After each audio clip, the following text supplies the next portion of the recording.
Usher was 13 to 14 years old at the time. Combs reportedly had legal guardianship over Usher during that period. Can't confirm that for sure. And since his time with Combs, Usher has worked with several other producers and record labels, and he's become one of the top-selling R&B artists of all time. His awards and nominations are almost too many to count. He's won 8 Grammy Awards, 18 Billboard Music Awards. He's been inducted into the Georgia Music Hall of Fame, star on the Hollywood Walk of Fame. Rolling Stone magazine recently named the album Confessions Part 2 as the #1 greatest R&B song of the 21st century.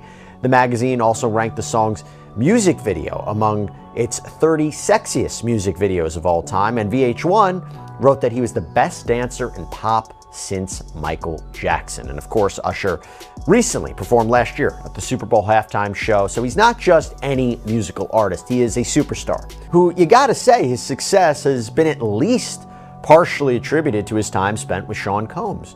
The two have been photographed together at different events throughout the years. You can see that connection. Have you ever wondered what lies behind the dazzling spotlight of today's biggest music stars? Maybe you once admired Justin Bieber, obsessed over Usher's greatest hits, and believed they were simply blessed by fate.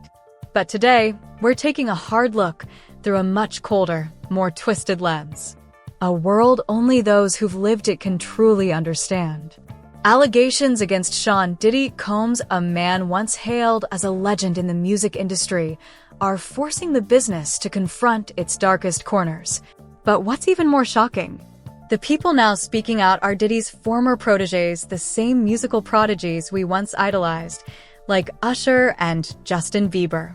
They're beginning to break their silence, revealing something far more disturbing than anything the tabloids ever dared to whisper. This video isn't just news. It's a visual investigation told through real voices, first-hand accounts, and details that were once buried or dismissed as off-the-record talk. We're not avoiding the truth anymore. It's time to look back, clear-eyed, at what's happened since the 90s. And to ask, how many other kids gave up their childhoods just to stand in the spotlight? If you enjoy stories like this, don't forget to subscribe for more. I'm 13 years old. I'm not here to party with you. I don't want to go to the clubs. Matter of fact, I'm too young to even be in here. Why you got me in clubs? There were a lot of things I seen and a lot of positions that I think I was put in where I had to make very, very tough decisions in my life about who I would be. Usher Raymond IV is no stranger to global audiences. But few people know that before becoming one of the world's top R&B icons, young Usher actually got his start on a TV talent show called Star Search back in 1991. He was only 13 years old, but stunned America by holding a high note for 12 seconds, a record that still stands for someone his age. That moment caught the attention of legendary music producer L.A. Reid. And from there, Usher was ushered, literally, into a whole new world, one where talent was the key, but innocence would turn out to be his Achilles heel. Nearly 2 decades later, a similar story would unfold with a Canadian kid named Justin Bieber. He sang covers on the steps of shopping malls, with his mom filming and uploading them to YouTube. Within weeks, the world knew his name. A bidding war broke out between 2 industry titans, Usher and Justin Timberlake. Both wanted to sign the 13-year-old. But in a surprise move, Justin picked Usher. Years later, Justin explained in an interview, "He took me to McDonald's after we first met." It sounded like a child's reason, but it showed just how innocent he still was, unaware that he was stepping into a grown-up world. Justin was signed when he was just 13 years old, and I should mention he was signed by Usher to a label that was owned jointly by both Scooter Braun and Usher, and he was considered Usher's protege. He has been described Usher as his mentor, which is why his adorable premiere music video that I showed you guys last week, entitled One Time, they had created this storyline in which a young Justin Bieber is playing video games with his friends, and Usher calls him and says that he's running late. You know, his big bro Usher calls him, and then Justin Bieber does the teenager thing and throws a party while Usher is out. So take a look at the beginning of that music video now. Oh, 3! That was not luck, that was skill. Yo, I'm killing you.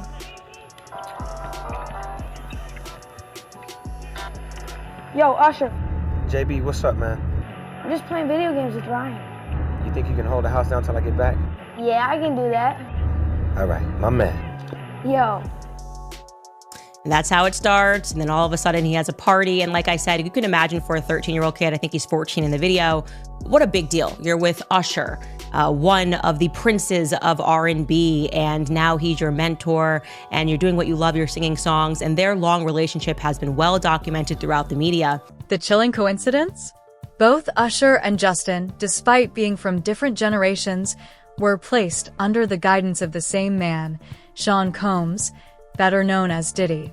A powerful, flashy figure with the ability to turn anyone into a star, so long as they entered his world.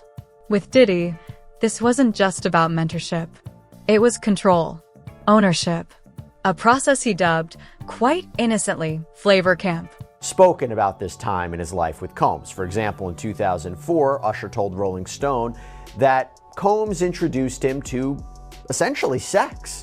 He said, quote, "Sex is so hot in the industry, man. There was always girls around. You'd open a door and see somebody doing it or several people in a room having an orgy. You never knew what was going to happen."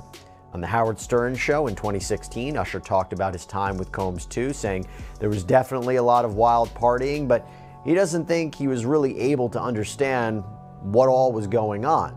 And when Howard Stern asked him, would you send your own kids to something like Puffy Flavor Camp, this is what he had to say.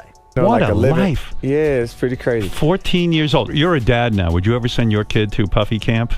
Hell no. The contrast between what Usher expected and what he actually experienced was a shock.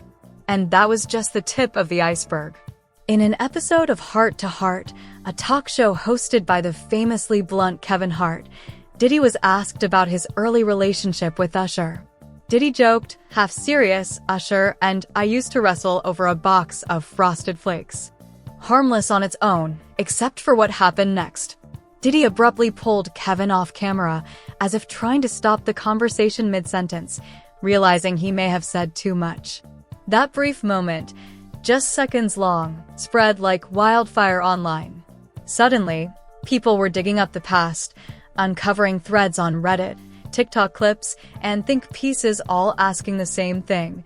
What really was Flavor Camp, and what is Diddy hiding? The deeper people dug, the more disturbing the picture became. Not long after his time with Diddy, Usher released the album My Way, a major breakthrough in his career.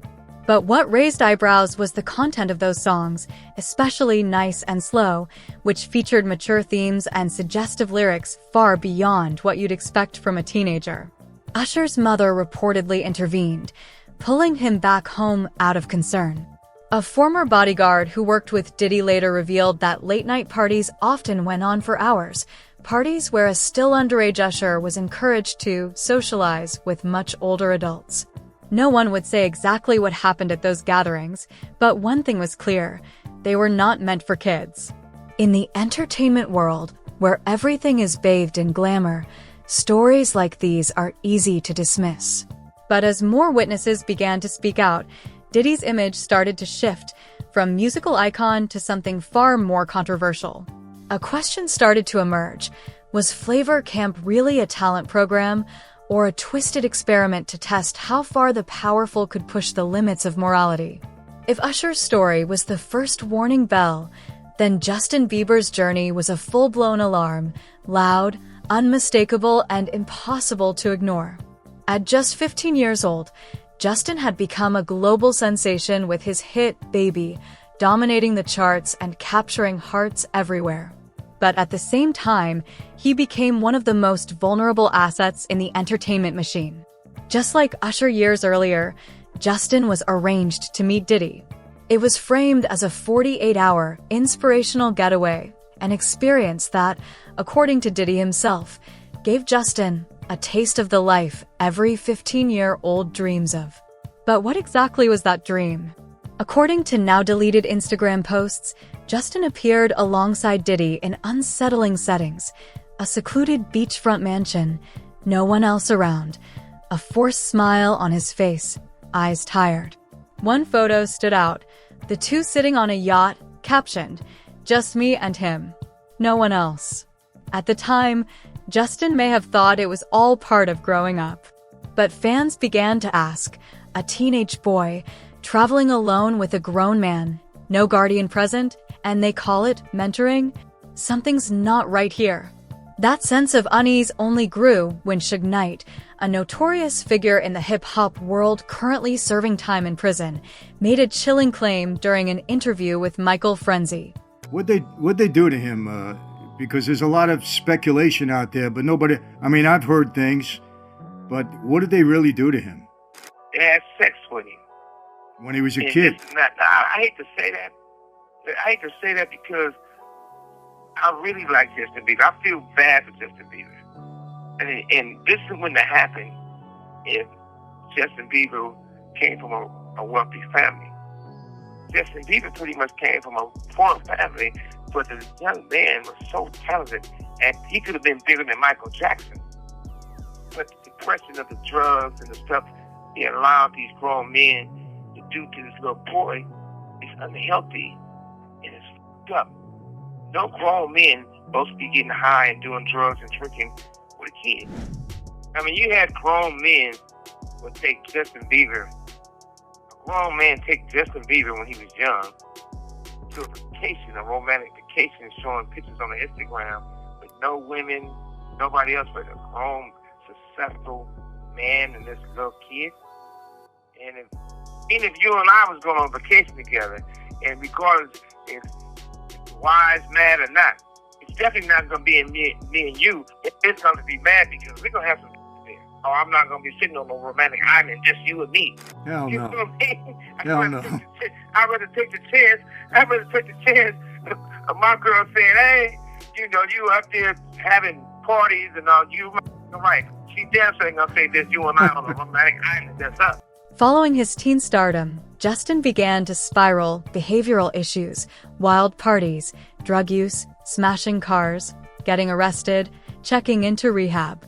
In one viral video, he's seen crying as he leaves church, telling his manager Scooter Braun, "All I ever wanted was to be normal." People blamed it on the downsides of early fame. But considering what had happened to Usher and the shadow of Flavor Camp, maybe we need to take another look at what really broke Justin. But Suge Knight didn't stop there. He went even further, saying that if Justin had come from a wealthy, well-protected family, if he'd had real guardians looking out for him, none of this would have happened. He described Justin as a once-in-a-generation talent, a kid who could have outshined even Michael Jackson, but who got pulled into a system that no one tried to pull him out of. And the question that lingered, what role did Diddy play in Justin's downfall from an angelic teen idol to a troubled rebel?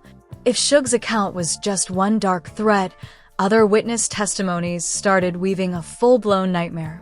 A former bodyguard who worked closely with Diddy for nearly a decade shared on a little-known podcast that he once saw Usher being taken away from a late-night party in a dazed state, and the next morning, he was hospitalized. The official reason listed was dehydration and exhaustion, but insiders claimed it was the result of a night where he was forced to join a party he had no control over. That wasn't the only story. A stylist who had worked with Diddy revealed that on certain nights, underage boys were brought into exclusive, private parties, events where no phones were allowed, lights were dim, music blasted, and no cameras were ever present. Within that world, the line between consent and coercion wasn't just blurred, it was deliberately erased. What truly sent chills down people's spines was this. Nearly every account shared one disturbing detail. At the time, the victims didn't even realize they were victims. They were wrapped in attention, praise, and fake affection. Told things like, "You're special, you're chosen, you're going to be a star." It wasn't until years later, after the fame faded and the lights dimmed, that they realized they'd been used. Groomed. Controlled. Broken. Adding to the growing unease, internet sleuths began uncovering eerie patterns, old interview clips, awkward behind-the-scenes footage, and moments when Diddy made offhand comments or displayed strange behavior around young artists. In some videos, he'd casually touch their shoulders, lean in too close, or laugh in ways that, in today's context, felt anything but innocent. What might have once passed as playful or charming now raised serious red flags. By 2024, a digital movement exploded across platforms like TikTok and Reddit under the hashtag #ExposeTheIndustry. Former dancers, assistants, and makeup artists from major music tours started coming forward with their own backstage experiences, where young performers were emotionally exploited, sometimes physically, and trapped in an environment of silence and power imbalance. One moment that stood out: Justin Bieber unexpectedly followed Usher again on social media after 7 years of unexplained distance. It was a small gesture, but for many, it hinted at a silent reconciliation. Maybe even a quiet acknowledgement that they'd both been through the same storm. And slowly, as scattered pieces began to connect, the full picture emerged: a system built to elevate talent, yes, but also to conceal the darkest parts of the entertainment world.